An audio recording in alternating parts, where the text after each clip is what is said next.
Hey, welcome to the Old Guys blog. We're looking for a new name. My family suggested four guys and a Bible. Kind of there's, four guys and a moving truck, that kind of thing. We love to hear problems, issues, difficulties you're facing that we could honestly address. So there's the Bible right there. Yeah. You can send us information and questions off of after you've watched this, and please choose to subscribe. Well, today we're going to talk about facing difficulties in life and more personal difficulties. Two of us in particular are facing cancer battles, and we're going to get to hear a little bit about that.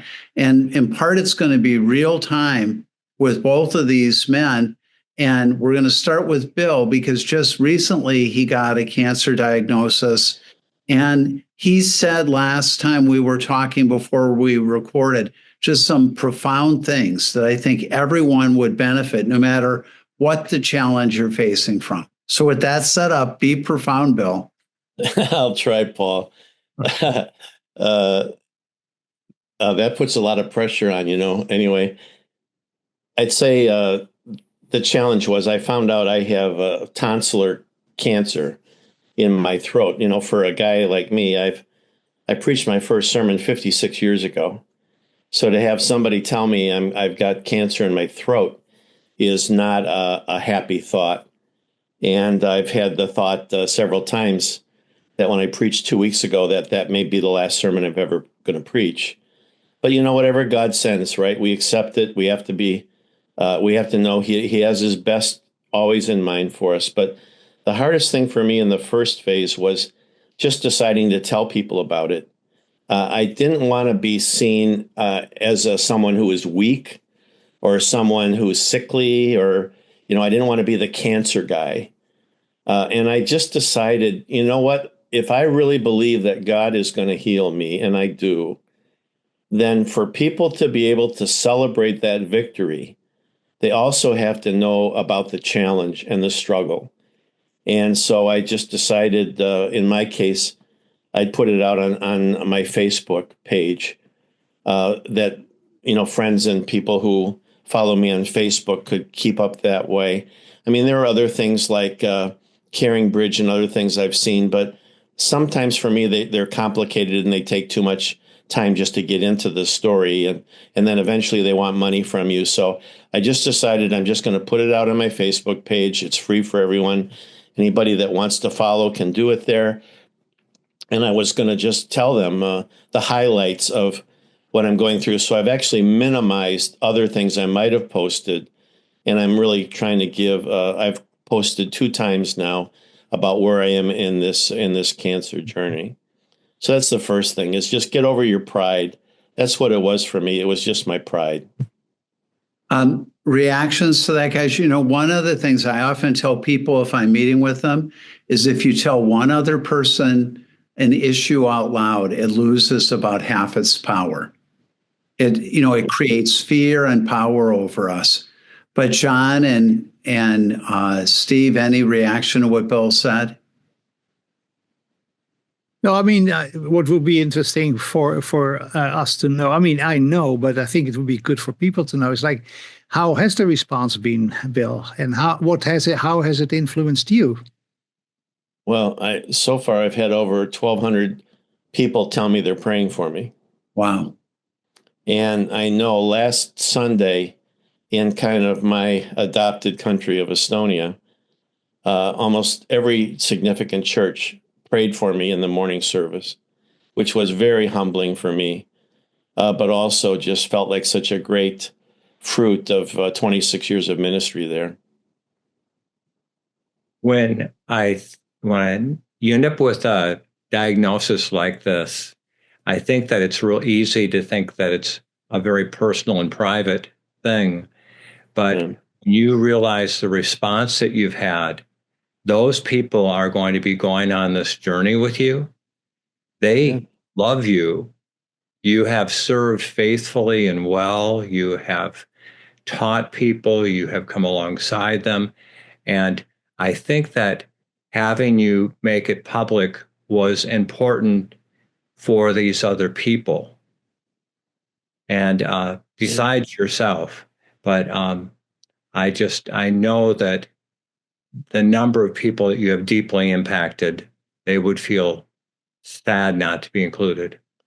Now, our family verse was always Jeremiah 33:3, call unto me, and I will answer thee, and show thee great and mighty things which thou knowest not. And so several of my relatives reminded me of that even. Go ahead, Paul. Oh, no, that's perfect. I just was going to say, before we have you share the other insight chat, I want to go to John, because John has been in a cancer battle, and much like you, he was very public with it. Could you just talk about your cancer situation, what we're praying for you, and how you've put that out to people? Well, I mean, it all happened almost 1.5 years ago now, in October, 1.5 years ago, or soon. Yeah. Right? And so I was taken to the emergency room in the hospital, where I actually had 3 times my heart stopped while being there.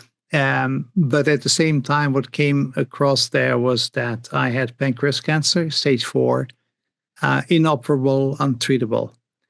And so that's what my daughter and I, she joined me with the conversation with the doctor. And they said, well, we'll give you painkillers and stuff like that. That was a little bit the response of the medical field.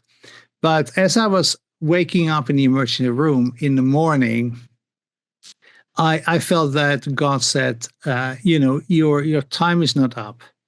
And you have to pray. He said, I felt very clearly, you have to pray for an extension of your life. He never told me you have to pray for, total healing. You have to pray for an extension according to Hezekiah, as he prayed. Mm-hmm. And so my prayer was, I didn't feel God said, you will live another 15 years, but you have to pray for an extension of your life in the same spirit. And so that's what I actually told my wife and the children. And then I also went out on Facebook, because I felt like I would really appreciate the prayer for that. Mm-hmm. There was no treatment offered, but I did get into treatment with. We felt like it's very important that my immune system will become stronger. So we'll be focusing on that with supplements and other things that are provided for, or that I buy in Germany, because I'm part of my son-in-law has a clinic in Germany, in Berlin, where I go for research and for tests, and he subscribes things for me. Mm. But the fact that, people are praying, I mean, and this is, I think, because I felt like I'm not done. God has more for me to do, and I'm not finished. It's not that I don't want to be finished. I was open. It's like, okay, I can leave this earth, but I felt like, there's something to be done. And that has shown itself, actually, that God opened different doors after my diagnosis. Amen. And how long were you given by the doctors at that point? Oh, yeah, I was given 3 to 6 months. So that was 1.5 years ago. Right. And so I'm happy with the almost already extra year I've gotten. Yeah. And I'm not planning to sit down and wait. We go on planning for what God has. Bill, tell us what you said last week about what you asked us to pray for you. One thing first is, I don't think the Bible says anything. It doesn't use the word cancer in the Bible or anything, but it does talk about a sickness unto death, that God allows. And I think what John prays is what I pray, and I prayed for others. And I don't pray somehow just they be healed. I pray that God would extend their life, that God would add years to their life. And the first woman I ever did that for, she lived another 20 years. After we prayed for her with her cancer in that prayer. So I think it's a good prayer to pray over these things. But I was speaking at a Cedar Home church in Stanwood, Washington, about an hour north of my house, and I've preached there a lot. I I preached there for almost a year when I first moved here, and at the end of the sermon, I had told them the sermon was about joy and about joy even in difficult circumstance. And I told them, I honestly can tell you, I have joy. I'm concerned. Obviously, I'm not an idiot, but I have joy in my heart that nothing can take away. And a woman came up to me at the end of the service. She waited till almost all the people were gone. And she came up to me. She said, you don't know me, but I've heard you preach many times. And I am an oncology infusion nurse. And she had the straightest face. I mean, absolutely no emotion on her face. And she said, you can be light. And I said, thank you. I really do want to be salt and light. She said, no. You're going into a place that for a lot of people is a very, very dark place. And I see it every day. And you can be light. And I felt like I was getting a word from the Lord. I mean, I just felt like, okay, so my focus then is not going to be on my cancer or trying to get rid of my cancer. But my goal is going to be light. I've got my mandate now. And so I went in for my first appointment a week ago, and I got to know John, who welcomed me. And then I got to talk to Gabe, who's been there for 18 years and did my my IV. And then I got to talk to Colleen, who was the woman who did my CT scan, and find out a little bit about them and just try to bring some light to that place. And I'm going to try to keep doing that. I ask my friends to pray for me that I will bring light, because I believe what that nurse said. And I think, John, you've seen it too, that cancer can be a very dark place for a lot of people. Steve, you got any thoughts as you're hearing John talk? Well, I just am reflecting on both of them, and they have joy. And, when John was talking about things, he was kind of laughing a little bit about it. Most people don't laugh in the face of cancer. Bill, you were doing the same thing. And, joy isn't dependent upon life circumstances. It is a choice, and it's in fellowship with the Holy Spirit at such a level that you can experience things in a different way than other people would. There certainly are things that could be frightening about what you're facing. If I were going through that, I would be wondering, well, what are the next steps? And what is this going to be like? But I would, since I became a Christian, I have really longed for that last breath, not in a morbid way, but everything that I read in the Bible made it so clear that heaven is so vastly superior. But the joy that both of you are demonstrating, and I know it's legit, and then for your desire, Bill, to minister to other people who are either going through it themselves or are serving those who have cancer.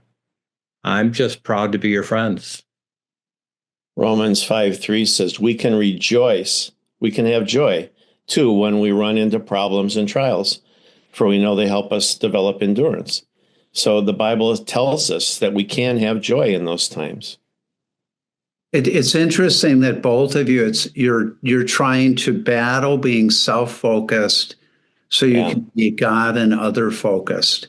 John, talk about some of the ministry opportunities you've had while you've been in this cancer battle.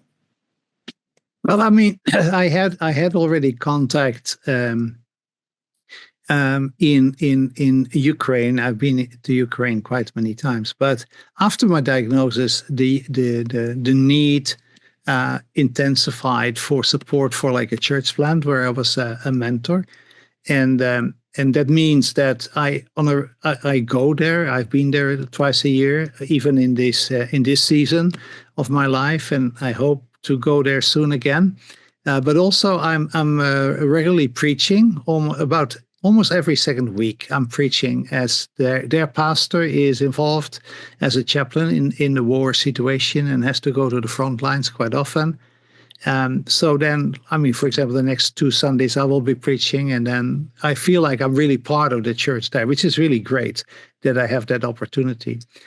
Also, I really felt like to try to leave a little bit of a legacy by starting a discipleship and leadership training that I do every week.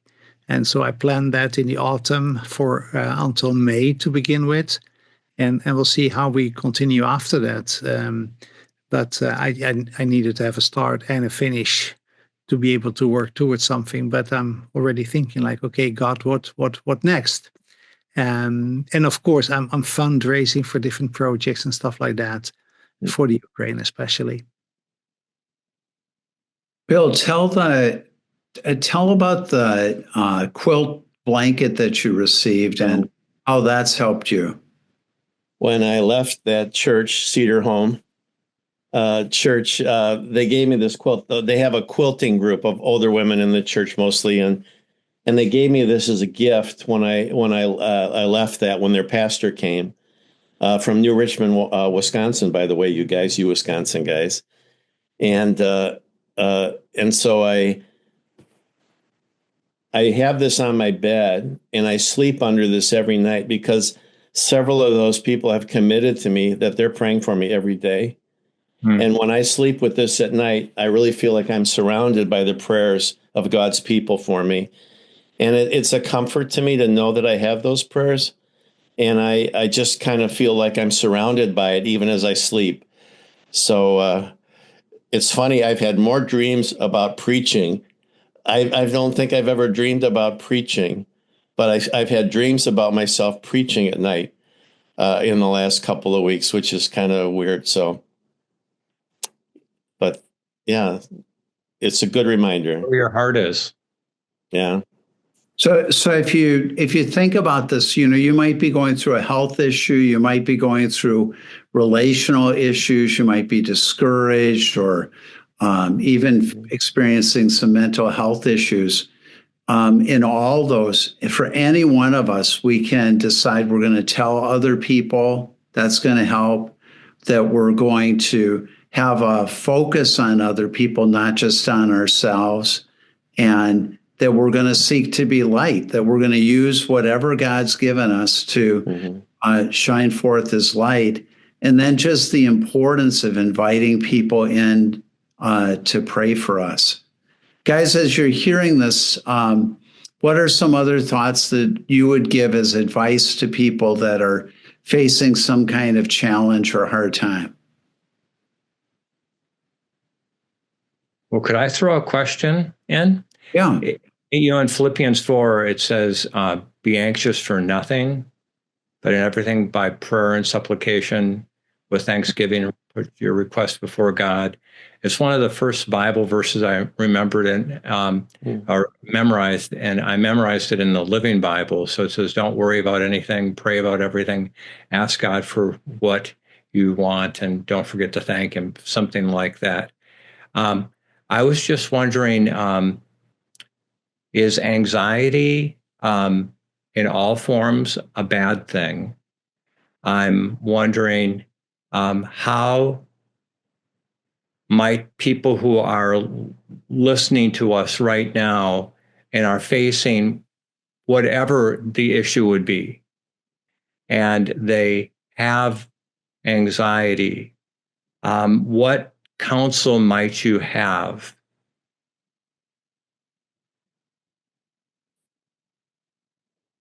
I think you got to figure out where it's coming from. I think I've known people who needed a serotonin uptake inhibitor to get over their anxiety. They need that. It's something in their brain chemistry is off. And I think it's awfully hard. You can't, in my experience, really pray your way out of that. Sometimes you need that, but other times I think it's just, I see more people with anxiety now than I've ever seen in my life. And I'm not sure why, if it's just the world around us somehow, or if it's changes in our diet. I'm listening to our new Robert Kennedy's in his new job says it's American food is messing us up and stuff. I mean, I'm not sure where it comes from, but I do see it as a ongoing battle. I don't know anyone who has anxiety that seems to just get over it. It's almost more like they have to just learn to accept it and live with it. What would you say? What would the others say? John, any thoughts on that topic? Yeah, I mean, I'm thinking about this, like, praying, casting all of our burdens and anxiety on Him. And one of the things that I have, and this is maybe very, very selfish in one way. When I've prayed for that, and I know others are praying, I personally don't pray for it anymore. I rest in that. Also about my sickness, I told God I've done it, and He told me to share it. I did that. People say, I'm going to pray for you.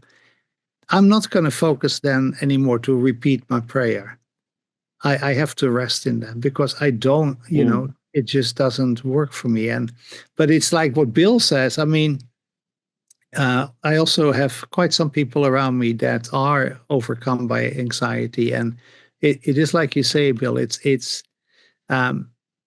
to be able to deal with that isn't really that easy, and it's not like it's not a quick solution for anything. But I do also think it has to do with the fact that and this is one of the problems. Why was there a pride in your heart to not share it, for example? We are so individualistic and we privatize everything.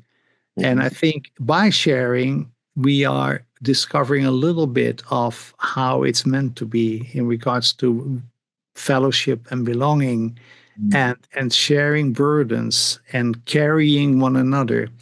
And I think if people experience that, they might be able to let go a little bit easier of some of it. But it's like you said, I think it's part of the makeup of our society also that releases and triggers it. Have you preached on it, Paul, or do you get a lot of people? Minnesota people don't ever get anxious, do they? Oh, we're a very anxious state, but I think there are three aspects of anxiety. One is internal clinical anxiety, and if you see a bear, you're going to either your adrenaline's going to shoot, and you're going to want to fight or flee, and it's a gift from God, but we just have it where that happens way too much. And what happens in those times is we turn off our frontal lobe and we just operate out of our brainstem as a reptile. There's social anxiety. That's anxiety in relationship with people. And then these little devices have created anxiety that Jonathan Haidt has documented are representing a lot of anxiety for high school students and particularly high school women. And I think at another time we'll take time to talk about these aspects of anxiety. But one of the things you can see for both John and Bill, they're both going, I'm not gonna get so absorbed in myself that I just sort of keep cycling around in worry. But I'm going to aim to have a focus on God and a focus on other people. And when you do that, it actually uses the energy that sometimes anxiety gives you in a productive way. Hey, maybe that's why Jesus called us to be like salt and light and stuff, to get our focus off ourselves. Exactly. Hey, I think we better wrap it for today. Just as you're going, just pray, God, make me salt and light. And if you're facing a difficulty, the advice these guys are giving you is, pray about the issue, but actually get other people praying about it, and pray more about how God can use whatever this issue is for His glory. Well, thanks for listening to us, and we'll be back next week with another talk on whatever's on our mind. God willing. And God willing. Take care, and thanks for listening. Bye. God bless you. Bye.